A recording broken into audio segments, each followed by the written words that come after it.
Luther's Small Catechism with Explanation, the Black and Maroon edition, copyright 2017, from Concordia Publishing House. The Fifth Commandment, you shall not murder. What does this mean? We should fear and love God so that we do not hurt or harm our neighbor in his body, but help and support him in every physical need.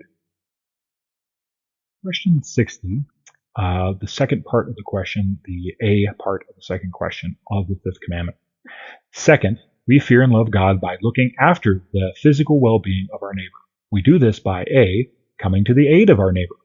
160, Romans 12:20. If your enemy is hungry, feed him. If he is thirsty, give him something to drink.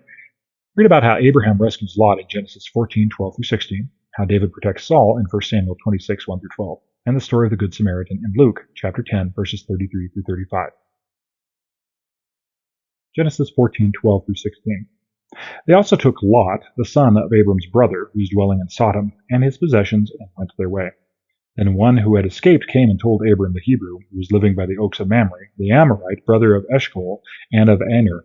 These were allies of Abram. When Abram heard that his kinsmen had been taken captive, he led forth his trained men, born in his house, 318 of them, and went in pursuit as far as Dan, and divided his forces against them by night, he and his servants, and defeated them, and pursued them to Hobah, north of Damascus. Then he brought back all the possessions, and also brought back his kinsman Lot, with his possessions, and the women, and the people. 1 Samuel 26, verses 1-12. Then the Ziphites came to Saul at Gibeah, saying, Is not David hiding himself on the hill of Hachilah, which is on the east of Jeshimon? So Saul arose and went down to the wilderness of Ziph, with 3,000 chosen men of Israel, to seek David in the wilderness of Ziph. And Saul encamped on the hill of Hachilah, which is beside the road on the east of Jeshimon. But David remained in the wilderness. When he saw that Saul came after him to the wilderness, David sent out spies and learned that Saul had indeed come.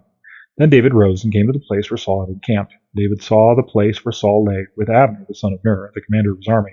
Saul was lying within the encampment, while the army was encamped around him. Then David said to Ahimelech the Hittite, and to Joab's brother Abishai, the son of Zeruiah, Who will go down with me into the camp of Saul? And Abishai said, I will go down with you. So David and Abishai went to the army by night. There lay Saul sleeping within the encampment, with his spear stuck in the ground at his head. Abner and the army lay around him. Then Abishai said to David, God has given your enemy into your hand this day. Now please let me pin him to the earth with one stroke of the spear, and I will not strike him twice.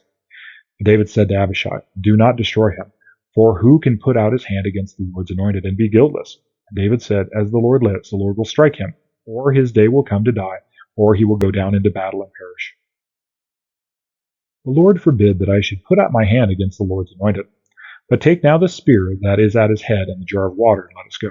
So David took the spear and the jar of water from Saul's head, and they went away.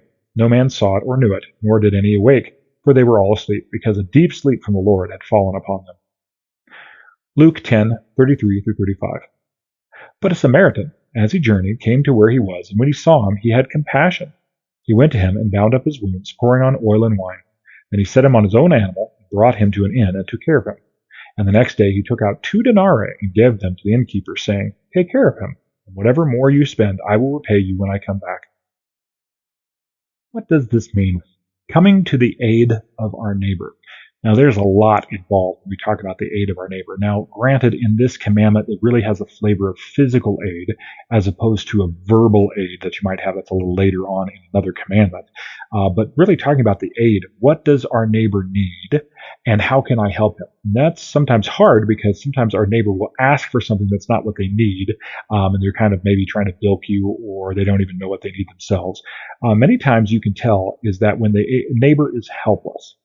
When the neighbor is helpless, they have a need because they cannot help themselves. And so you are placed there by God to help your neighbor out. And we see this in these examples in Scripture. We have Lot and we have the captives. They're helpless. They can't get out. They can't even ask for aid. And yet we say, hey, we're going to help them. Abraham goes with his kinsmen and says, we're going to take them back. This is the right thing to do. The next one was David with Saul. And this physical need that happens, and he takes care of his neighbor, even his enemy, if you would, the king that's trying to kill him, says, no, I will not kill them. I will aid them. I will tell people around him that don't kill them either, because God is in control of the situation. I want to even help my enemy or the one who's trying to kill me.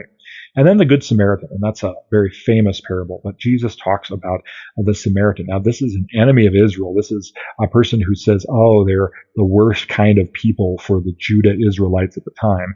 And the Samaritan has pity and compassion on the person that's hurt, who cannot help themselves. And so he says, I want to help them. I want to even take care of them and go above and beyond. Now, the question is, who's your neighbor today? Keep your eyes open for the neighbor around you that helps you, that you would want to spend some time with them, that you would want to talk with them, that you want to give them respect, maybe even give them food or drink or something to help them with, or maybe point them in a direction for greater help that they might need.